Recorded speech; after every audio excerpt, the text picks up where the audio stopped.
వేరే ఏమంటున్నారు ఇప్పుడు ఆ చుట్టుపక్కల ఉన్న జనం ఏమంటున్నారు? అండ్ మరి ముఖ్యంగా కావాల్సింది ఏంటి అంటే గుర్తుపెట్టుకోండి, బహుశా ఈ న్యూస్ చూస్తున్న మీరు గుర్తుపెట్టుకోండి లేదా రాసి పెట్టుకోండి, వాళ్ళకు ఏ డయాగ్నోస్టిక్ సెంటర్లో స్కానింగ్ టెస్ట్ చేశారో, ఏ రేడియాలజిస్ట్ స్కానింగ్ చేశాడో, ఏ డాక్టర్ ఆమె కడుపులో ఉన్నది ఆడబిడ్డని ధృవీకరించాడో, గతంలో ఎవరు ఆమెకు అబార్షన్ చేశారో మీరందరూ ఫిక్స్ అవుతారు చూసుకోండి.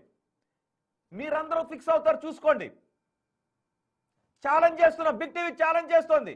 తెలీదా? బుద్ధి లేదా? ఆ మాత్రం కడుపులో ఉన్నది ఆడబిడ్డో మగబిడ్డో స్కానింగ్ లో చెప్పకూడదని తెలీదా? ఏ స్కానింగ్ సెంటర్లో చూసావు? బహుశా నువ్వు న్యూస్ చూస్తూ ఉంటే నీకే చెప్తున్నా విను. నీ స్కానింగ్ సెంటర్ని మూయించి నిన్ను కట్టకట్టాల వెనక్కి నెట్టేస్తాం. అండ్ స్కానింగ్ సెంటర్స్ అన్ని కూడా గుర్తుపెట్టుకోండి, హాస్పిటల్స్ కూడా గుర్తుపెట్టుకోండి. కడుపులో పెరుగుతున్నది ఆడబిడ్డో మగబిడ్డో చెబితే మీ స్కానింగ్ సెంటర్స్ క్లోజ్, మీరు కట్టకట్టాల వెనక్కి వెళ్లాల్సి వస్తుంది. అవసరమైతే బిగ్ టీవీ దీనికోసం ఒక ఉద్యమాన్ని కూడా నడుపుతుంది. ఎస్ వేణు, ఏ స్కానింగ్ సెంటర్లో ఆమె కడుపులో పెరుగుతున్నది ఆడబిడ్డ మగబిడ్డ నిర్ధారించారు? ఎవరు? వాళ్ళపైన ఎటువంటి చర్యలు తీసుకున్నారు? చెప్పాడా ఈ దుర్మార్గుడు? పరానా స్కానింగ్ సెంటర్లోని గుర్తుపెట్టుకొని స్కానింగ్ సెంటర్లో మీరు ఆ ముగ్గురు బిడ్డల హత్యకు మీరు పరోక్షంగా కారణం.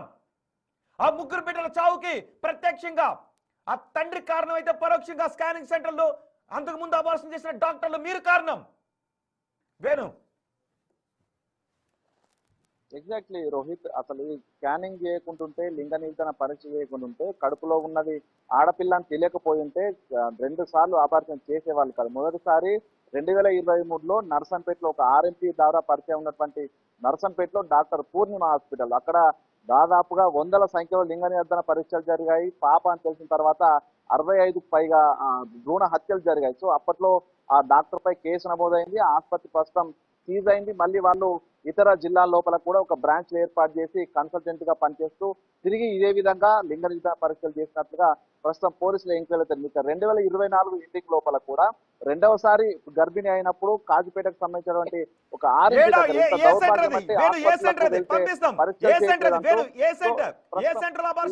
పూర్ణిమ హాస్పిటల్ సెంటర్, వెంటనే పూర్ణిమ హాస్పిటల్ సెంటర్ దగ్గరికి బిగ్ టీవీ కెమెరాస్ వస్తూ ఉన్నాయి.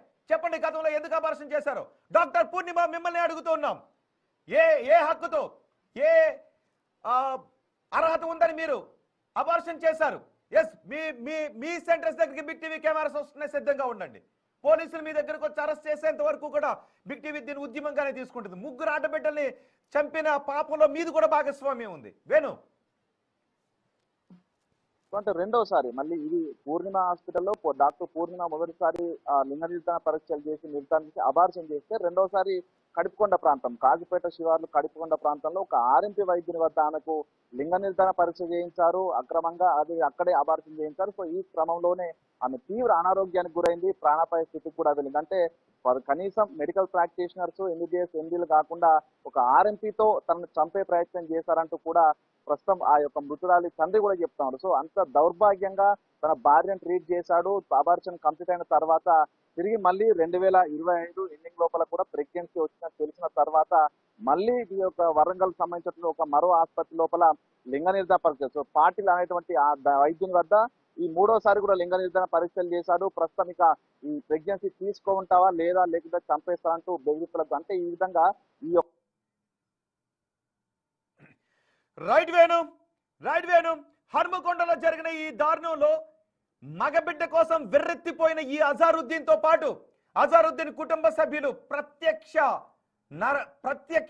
కిరాతకులైతే, ప్రత్యక్ష హంతకులైతే, ఆ బిడ్డల భ్రూణ హత్యకు గతంలో అబార్షన్ చేసిన డాక్టర్లు అండ్ కడుపులో పెరుగుతున్నది ఆడబిడ్డని ధృవీకరించిన డయాగ్నోస్టిక్ సెంటర్లు, మరీ ముఖ్యంగా గుర్తుపెట్టుకో ఆర్ఎంపీ కూడా ఇక్కడ అబార్షన్ చేశాడంట. ఆ ఆర్ఎంపీ ఎవరు? మర్యాదగా చెప్తున్న ఆర్ఎంపీ, మీరు వెళ్ళి పోలీసుల ముందు లొంగిపోండి. ఆర్ఎంపీ ఆమెకు గతంలో ఈ అబార్షన్ చేసిన ఆర్ఎంపీ డాక్టర్ ఎవరైతే ఉన్నారో మీకు అసలు అబార్షన్ చేయటం, ఇలాంటి వైద్యం చేయటం చట్టరీత్యా నేరం, గుర్తుపెట్టుకోండి ఆర్ఎంపీ.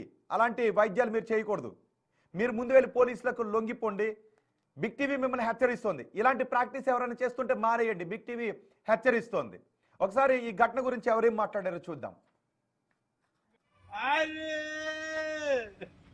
అయ్యో పిల్లలు లేకుంటే పిల్లకు సాకుతాడు अरे अरे मेरी मम्मी आना में मेरा था అయ్యో అయిపోయింది నీ ఏం కాదు అయ్యో మమ్మీ పర్రు కానకాయ వచ్చే కానకాయ రే నాలుగో अम्मी क्या करूँ रे अल्लाह हमें भी आते हैं हम भी तुम्हारे कने मैं आता हूँ अम्मी मैं कहीं से भी आता हूँ तेरा नानी है तो मैं तो भी आता हूँ मम्मी मैं तो आता हूँ ये तो गारंटी मेरे बच्चों ఇక్కడ ఏడుస్తున్న వ్యక్తి ఎవరో తెలుసా? ఫర్హాన్ తండ్రి తన బిడ్డను అజారుద్దీన్కి ఇచ్చి పెళ్లి చేస్తే ఆడబిడ్డ పుడితే ఈ తండ్రి అల్లారు ముద్దుగా పెంచుకుని అజారుద్దీన్ అనే దుర్మార్గుడికి ఇచ్చి పెళ్లి చేశాడు. ఆ అజారుద్దీన్ తనకు ఆడబిడ్డ పుడుతుందేమోనని ఈ తండ్రి బిడ్డను తనకు పుట్టిన ఇద్దరు ఆడబిడ్డలను నిర్దాక్షిణ్యంగా చంపేశాడు. చూడండి ఒకసారి, తన బిడ్డను అల్లుడు నిర్దాక్షిణ్యంగా చంపేశాడు, తన మనవరాలను నిర్దాక్షిణ్యంగా చంపేశాడని నెత్తు నోరు కొట్టుకుని ఏడుస్తున్నాడు. మరి ఈ తండ్రికి ఆడబిడ్డ కదా పుట్టింది, పెంచి పెద్ద చేసి ఈ అజారుద్దీన్కి కదా ఇచ్చింది. ఈ అజారుద్దీన్కి మగబిడ్డ పుట్టలేదు అని ఆ ముత్యాల లాంటి ఇద్దరు బిడ్డలను ప్రాణంగా చూసుకోవాల్సిన భార్యను నిర్దాక్షిణ్యంగా స్విమ్మింగ్ పూల్లో ముంచి చంపేశాడు. ఆ వ్యక్తి తన బిడ్డను అల్లుడు చంపాడు అని రోధిస్తూ ఉన్నాడు. చూద్దాం, పోలీసులు ఇప్పుడు కుటుంబ సభ్యులను అందరినీ అరెస్ట్ చేశారు. అండ్ ఎటువంటి శిక్షలు పడతాయో, మరీ ముఖ్యంగా డయాగ్నోస్టిక్ సెంటర్లకి గతంలో అభాషణ చేసిన ఆ హాస్పిటల్లో ఆ డాక్టర్లకి ఈ ఆర్ఎంపీ డాక్టర్ని కూడా అదుపులోకి తీసుకుంటారో లేదో చూద్దాం.